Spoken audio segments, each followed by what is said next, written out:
ડુંગર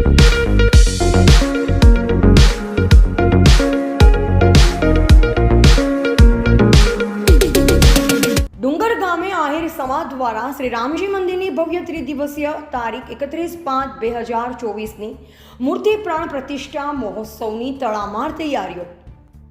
સૌરાષ્ટ્રના અમરેલી જિલ્લાના રાજુલા તાલુકાના ડુંગર ગામની પાવન અને પવિત્ર ધરા ઉપર આહિર સમાજ દ્વારા શ્રી રામચંદ્ર ભગવાનનું લગભગ 2 કરોડના ખર્ચે મોટું ભવ્ય મંદિર બનાવવામાં આવ્યું છે. જે મંદિરથી ડુંગર ગામની શોભામાં આહિર સમાજે 4 ચાંદ લગાવી દીધા છે. યદુકુળ ભૂષણ શ્રી કૃષ્ણચંદ્ર પરમાત્માના પરમ અનુગ્રહથી સૌરાષ્ટ્રના ડુંગર ગામની પાવન ભૂમિ પર સનાતન હિન્દુ ધર્મોધારક શ્રી રામચંદ્ર ભગવાનની કૃપાથી પરગણાના હરિભક્તો તથા માનવ સમુદાયના આયોજન અને સહકારથી શ્રી રામ મંદિરનું ભવ્ય ત્રિદિવસીય મૂર્તિ પ્રાણ પ્રતિષ્ઠા મહોત્સવ થવા જઈ રહ્યો છે. આ મંદિર આહિર સમાજ દ્વારા તારીખ 31/5/2024થી યજ્ઞ પ્રારંભ ભાગવત કથાકાર આચાર્ય શ્રી શાસ્ત્રી હર્ષદભાઈ પી ઓઝાના મંત્રોચ્ચારથી કરવામાં આવશે. ભવ્યમાં ભવ્ય શોભાયાત્રા બપોરે 3 વાગે સાથે પ્રસંગોનો પ્રારંભ કરવામાં આવશે. તારીખ 31/5/2024ની રાત્રિની રમઝટ લોક સાહિત્ય કલાકાર રાજભા ગઢવી બોલાવશે.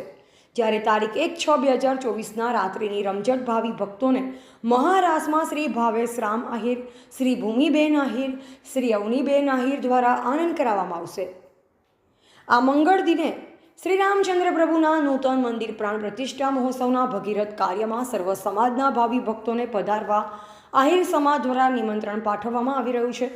આ પૂર્ણાહુતિ તારીખ 2/6/2024ના રોજ સ્થાપિત દેવતા પૂજન ગૃહોમ ધ્વજારોહણ મૂર્તિ પ્રાસદમાં સ્થિર પ્રાણ પ્રતિષ્ઠા મૂર્તિ પૂજન શ્રીકરણ હોમ સ્થાપિત દેવતા હોમ બલિદાન કરી પૂર્ણ કરવામાં આવશે. રિપોર્ટર કિનલ પંડ્યા, જિલ્લા બ્યુરો ચીફ, અમરેલી. શ્રી રામજી મંદિર આહિર સમાજ જે છેલ્લા 7-8 વર્ષથી નિર્માણ થવા પામી રહ્યું હતું તેમનું આહિર સમાજ ડુંગર દ્વારા તારીખ 31/5/2024થી તારીખ 2/6/2024 એટલે કે દિવસ 3 માટે ભવ્યથી ભવ્ય પ્રાણ પ્રતિષ્ઠા મહોત્સવનું આયોજન થવા જઈ રહ્યું છે. આ સમગ્ર કાર્યક્રમની અંદર સમગ્ર આહિર સમાજને આમંત્રિત કરવામાં આવ્યો છે. સાથોસાથ આજુબાજુના ભાવિક ભક્તોને પણ આમંત્રિત કરવામાં આવ્યા છે. એટલું જ નહીં, સમગ્ર કાર્યક્રમની અંદર વાત કરીએ તો તારીખ 31ના રોજ ભગવાનની શોભાયાત્રા છે. સાથોસાથ 31 તારીખના રોજ રાજભા ગઢવીનો સાંજનો ડાયરો પણ રાખવામાં આવેલો છે આહિર સમાજ દ્વારા. તારીખ 1/6/2024ના રોજ સમગ્ર આહિરાણી બહેનો દ્વારા એક સરસ મજાના રાસનું પણ આયોજન કરવામાં આવ્યું છે. જ્યારે 2 તારીખે સમગ્ર ગામ ધુવાડો બંધ રાખી અને તેમનું પણ આયોજન કરવામાં આવ્યું છે.